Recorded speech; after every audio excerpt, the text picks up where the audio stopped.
Welcome to another patch rundown. Give me 10 minutes of your time and I'll get you up to date on Urgot. So, there's a lot of things going on with Urgot right now, mostly around WARMOGS. So, WARMOGS can be a better first-in-slot item than Black Cleaver and Hullbreaker. So, when you want to buy WARMOGS is when the enemy laner is something that needs to do multiple engages onto you, but they also have no stick potential. So, admittedly, building into WARMOGS doesn't feel great. You want to be building Winged Moonplate first, because Winged Moonplate gives you movement speed. And then you want to build in either or giant spells, or if you can afford only 800, then go for the other. So build Winged Moonplate first in the build path, and then go into WARMOGS first item. You only need to be running 1 HP scaling shard, not 2. You just need to CS well alongside that, because if you CS well with Overgrowth, you won't have enough bonus HP to activate WARMOGS the first item. If you're a bad CSer, run 2 scaling HP. So you want to run WARMOGS against...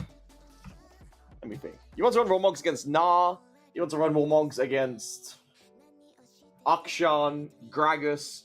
So, thematically, WARMOGS is good against champions that need to do a second engage onto you, and they have, like, no stick potential. So, once Akshan has used his E to run you down, you'll be out of combat. Then you can just set out of combat for 9 seconds, go back full HP. Then you benefit because you're on 100% HP, blah, blah, blah, blah.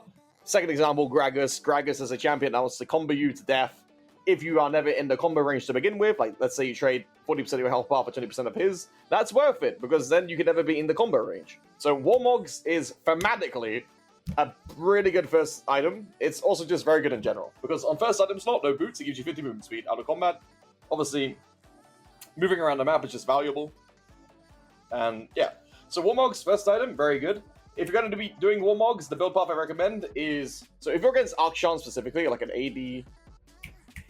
AD-oriented team comp, you can do WARMOGS into Dead Man's Plate, but generally speaking, the best build path for WARMOGS is WARMOGS into Hullbreaker, Stridebreaker, Black Cleaver, and then Overlord's Bloodmail, or something akin to that. You can build all these items in different item slots. WARMOGS can also be built in 2nd, 3rd, 4th, 5th, or 6th item slot. It doesn't really matter when you buy it. WARMOGS is just, generally speaking, a good item. Stronger in first, because it's not intended to be activatable in the first item slot. If you want, you can skip Black Cleaver and just go WARMOGS, Hullbreaker, Stridebreaker, Sterak's, Overlord's Bloodmail, because obviously playing without Sterak's feels very bad.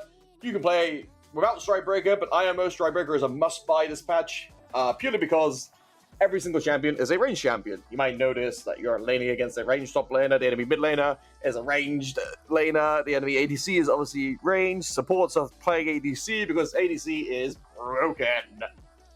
So yeah, Stridebreaker, I highly recommend this patch. I think you should be building Stridebreaker every single patch. And let's go talk about build paths. Alright, build paths. So on screen right now, you'll be seeing build paths for Urgot this patch. First build is Black Cleaver, Stridebreaker, Sterak's, Overlord, Jack Show.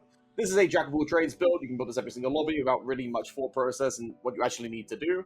BC Stride, Sterak's, Overlord, Jack Show is just a build that works every single lobby. This is the best default build. So if you're not looking to do anything particular, BC Stride, Sterak's, Overlord, Jack Show, good.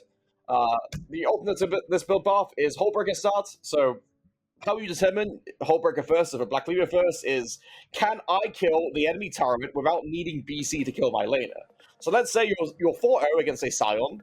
You don't need Black Cleaver to keep killing that Scion, right? You're already propelled really hugely gold-wise into the lobby. So now you can look for Hullbreaker, and you can continue to exploit the Scion with Hullbreaker by hitting his tower after killing him. So if you don't need BC to kill your laner, that's when you go Hullbreaker. One important thing about Hullbreaker, if you're not buying it on first item, don't buy Hullbreaker at all. Hullbreaker is a first or nothing type of build. You don't really want to build it 2nd, 3rd, 4th, 5th. But you can, but not optimal. So Hullbreaker first, if not, skip it. So this build path is Hullbreaker Stride, BC, Sterak's, Overlord, or Jack Show. Pick whichever one you think is more appropriate. Overlord for winning more, Jack Show for more defensive. And for your WARMOGS build paths, as I talked about prior, WARMOGS, Hullbreaker, Stridebreaker, Sterak's, Overlords, or WARMOGS, Deadmans if you're against an AD laner, BC, Sterak's, Overlords. So these are the build paths right now that I highly recommend to people. I'm still doing some testing on technology with WARMOGS, but keep in mind, WARMOGS will be nerfed by 14.12, I'm predicting.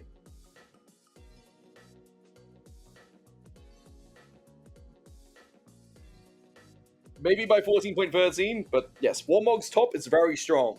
Just keep in mind, you can't do WARMOGS every single lobby. It's suicidal to think WARMOGS can work every single lobby. But moving on to my next point, buy Swifties. I've been saying buy Swifties for like 2 years now.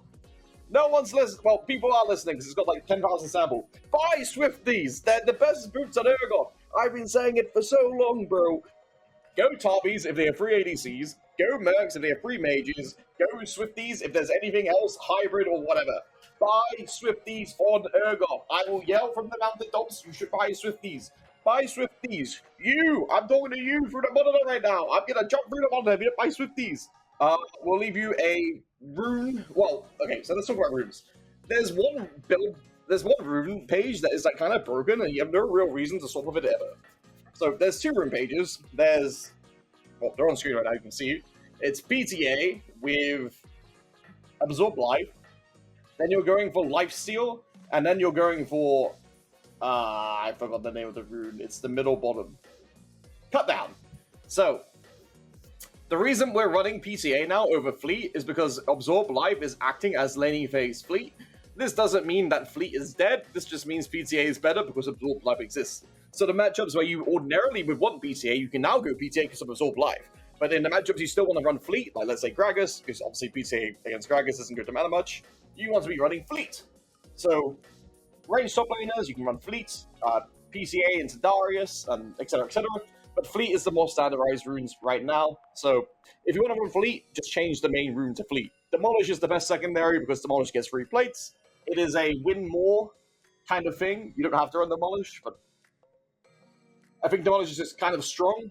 So yeah, run Demolish. If you don't want to run Demolish, just run Conditioning over Rogue. Second win is pretty good against like range top laners. It won't work well against Vayne, but it will work wonders against Teemo. Bone plating against Set and Darius if you're insecure in those matchups, but I like running Demolish, obviously, as I said. So it's more based on preference, right? But left rune page, you can run this every lobby. Right rune page, you can run this every lobby. So if you're a Fleet enjoyer, use this rune page. If you're a PTA enjoyer, use that rune page. I know people are going to comment on why not haste on Urgot, and let me tell you.